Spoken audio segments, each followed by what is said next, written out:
Welcome. In today's video, we're going to look at something that can make your WhatsApp experience a little more private, turning off read receipts. You know those two blue ticks that appear when someone has read your message? Well, if you'd rather not let people know when you've seen their message, or if you just want a little extra privacy, this quick guide is for you. Let's start. First, open WhatsApp on your phone. You'll land on your main chat screen where all your conversations are listed. Look at the bottom or top of your screen depending on whether you use iPhone or Android and find the Settings option. Go ahead and tap on that. Once you're in Settings, scroll down and select Privacy.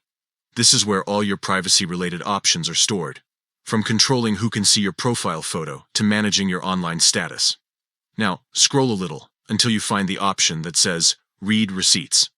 It's usually a small toggle button sitting near the bottom of the privacy page. When this option is turned on, people can see if you've read their messages, and you can also see when they've read yours.